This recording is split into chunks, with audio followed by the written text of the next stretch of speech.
বিশ্বকাপ দল থেকে দিবালর বাদ পড়া, নীরবতা ভাঙলেন স্কলোনি। জানা গেল আসল কারণ।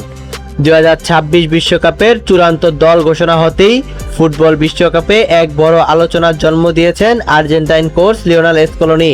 2022 সালের শিরোপা জয়ী দলের অন্যতম সদস্য পাওলো দিবালা জায়গা পাননি 26 জনের স্কোয়াডে, এমনকি জায়গা হয়নি 55 জনের প্রাথমিক তালিকাতেও। সমর্থকদের মনে এখন একটাই প্রশ্ন, কেন ব্যর্থ হলেন এই তারকা? অবশেষে এই রহস্যের জবাব দিলেন কোচ স্কলোনি।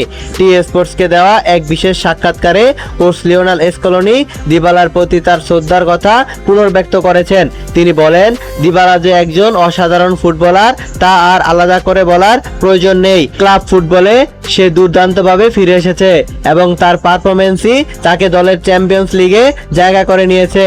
কিন্তু যোগ্য হওয়া সত্ত্বেও কেন এই সিদ্ধান্ত? স্কলোনি জানান, এর মূল কারণ হলো জাতীয় দল থেকে দিবালার দীর্ঘ অনুপস্থিতি। পরিসংখ্যান বলেছেন, সর্বশেষ 2024 সালের সেপ্টেম্বরে আর্জেন্টিনার দলে ডাক পেয়েছিলেন পাওলো দিবালা। সেবার চিলি ও কলম্বিয়ার বিপক্ষে বিশ্বকাপ বাছাই পর্বের ম্যাচে তিনি মাত্র 16 মিনিট খেলার সুযোগ পেয়েছিলেন। এরপর থেকে প্রতিটি আন্তর্জাতিক উইকেন্ডেই তিনি ছিলেন দলের বাইরে। এই দীর্ঘ সময়ে দলের বড়সড় পরিবর্তন এসেছে। স্কলোনি জানান, এই সুযোগে নিকো পাসদের মতো তরুণ ও প্রতিভাবান খেলোয়াড়রা নিজেদের পারফরমেন্স দিয়ে দলে জায়গা পাকা করে নিয়েছেন। ফুটবল মানেই পরিবর্তন।